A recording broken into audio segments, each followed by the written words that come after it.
Hey guys, it's Emmy Rose here, and today I'm back with another video, and it's going to be unlike any of the other ones that are on my channel right now. I know I've done a menstrual cup review and then 2 makeup tutorials, but in all of those videos I've prefaced this one. It's taken me a really long time to make because I knew that there was going to be a lot of different things to happen in between those points in time and now. And I was right, there is a lot of stuff. And so today's video is going to be about is my health. I am 19 years old and I was diagnosed with celiac disease. So I know I didn't know anything about celiac disease, so I'm sure a lot of you guys don't. I'm sure you've never even heard of that before because I didn't. It is basically when the interior lining of your small intestine, which has a bunch of tiny little folds in it. So the tiny folds exist in your small intestine to absorb all the nutrients within your food. So those are called the villi, and they are really large cursive L looking things. And that is what holds all of the nutrients in your food.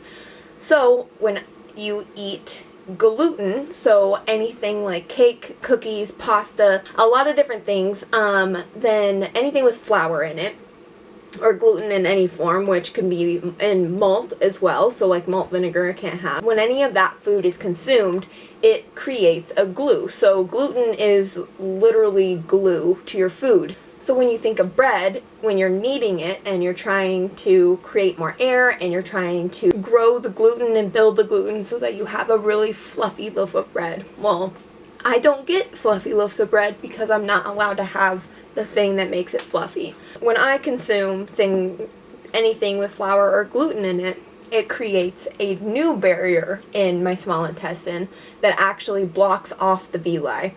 So it creates a flat barrier in your small intestine, which doesn't allow any nutrients to get through. I first started getting sick May of 2019, so that was a year and a month ago now, and I didn't understand what was going on. I had just started a second job, so I thought I was really stressed out. When I started throwing up every single morning, I was consistently nauseous, constantly nauseous.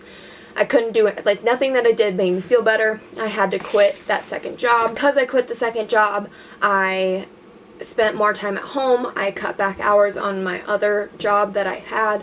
I was hoping maybe I just had a weird flu bug, that I was going to get better, and I didn't. I kept throwing up and I kept getting worse and I kept eating gluten. By the time that they finally diagnosed me, 6 months later, I had caused a lot of damage. So between May of 2019 and November of 2019, I had lost 20 pounds. So at the beginning of last year, I was 145-ish pounds. Now I weigh 125-ish. I don't weigh myself very often because I did used to have a eating disorder, and weight really throws me. So I don't weigh myself very consistently, but when I went to the doctor at the beginning of my symptoms to when I got diagnosed, I saw what had happened, which was 20 pounds lost. So at my lowest, I was 115 pounds, and that's when I finally got my diagnosis. To get diagnosed with celiac disease, you have to get an upper endoscopy.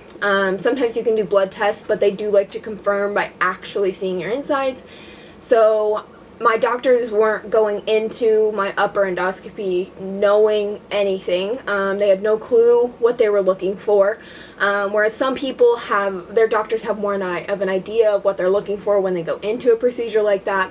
But for me, it was just the next thing, the next guess of, we don't know what's wrong with you, we don't know why you're sick, we don't know why you're losing weight, we don't know. And between those times of when I first got sick to when I got diagnosed, it was really hard. I'm sure a lot of women also can attest to this, but my female primary doctor told me for 5 months of that time that I was just pregnant, which wasn't a complete impossibility. Of course, I took her word for it the first few times. I took tests that all came back negative. I knew I was not pregnant. I know what's happening in my body. I'm very aware of the changes that are happening all the time. Especially since I was so sick, I was paying very close attention to every part of what was changing in my body. Finally took a pregnancy test in October of 2019, just a few days before my birthday actually. And finally I showed up with a picture of it and I was like, I'm not pregnant, figure this out. And so in between though of the pregnancy accusals, I just kept getting thrown different medications, like try this thing that might help your stomach, try this thing, and it only made it worse. So the last medication that they gave me actually was the worst. I had the worst side effects I've ever had out of any medications. I've tried a bunch of different ones. I have been on antidepressants. I refuse to take them anymore, and that's a whole different thing. That's a whole different video. I've taken antidepressants. I've taken other joint pain medications. I've taken all sorts of stuff, and I've never had side effects like this. So we're about to get into a TMI area of things because I'm going to explain you those side effects before I finally decided to get a referral to a gastroenterologist. The main two side effects that I had that really made me realize I need to stop taking this medication was I had a ton of breast tenderness and I was lactating. I was literally excreting milk out of my boobs. I was not pregnant. I don't have kids. I have no reason to be lactating. I called my doctor after I started noticing that my boobs were literally producing milk, and I told them I'm not taking the medication anymore. I refuse. I'm not going to do it.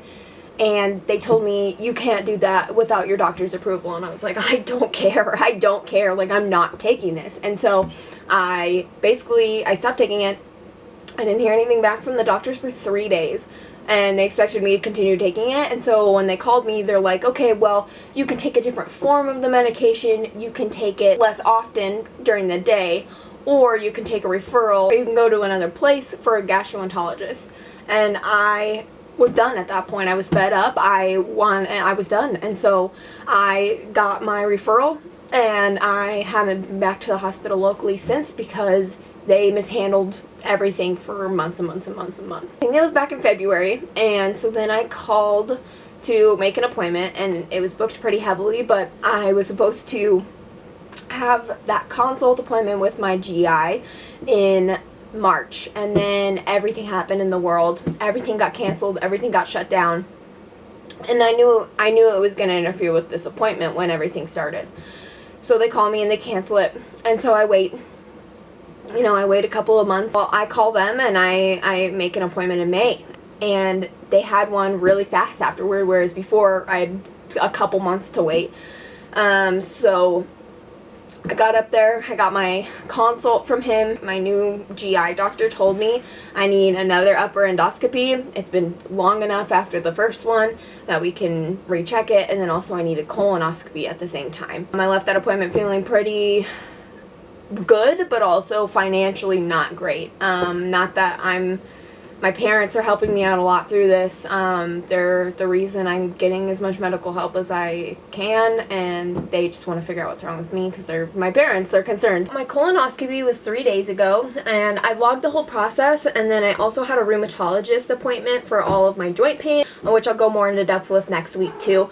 So I added that into the next week's vlog, so definitely stay tuned for that if you want to see that experience. But it's been a long journey. It's been a really long time of pain and suffering and crying and anxiety and not knowing what's going on, because when you're 19 and you're this sick and you have so much joint pain where you can barely even do house chores or ride your bike around town, or even just like playing catch with my boyfriend is just so difficult, and it's been really hard. But I'm hoping that when all of the results come back from the last few appointments that I had this last week, that everything will start to work out and it's all going to be worth it in the end. So anyway, that's pretty much it for this video. It was a lot shorter than I had anticipated. I guess there's not that much to it when you simplify it down. So if you guys have any questions and if anything else that you want me to go more in depth with, just please put it down below in the comments and I'll definitely read that and I can add it into the next week's vlog. I really appreciate you guys watching. If you guys want to support my channel, just make sure to like this video. That helps the most. If you want to subscribe, please do. And if there's anything else that you want to comment down below, please put that there. Any video ideas, anything you want to see me do, I'll do my best to do it. And so yeah, I'll see you guys next week. There is nothing like feeling young and free. Gonna leave it all behind, all behind.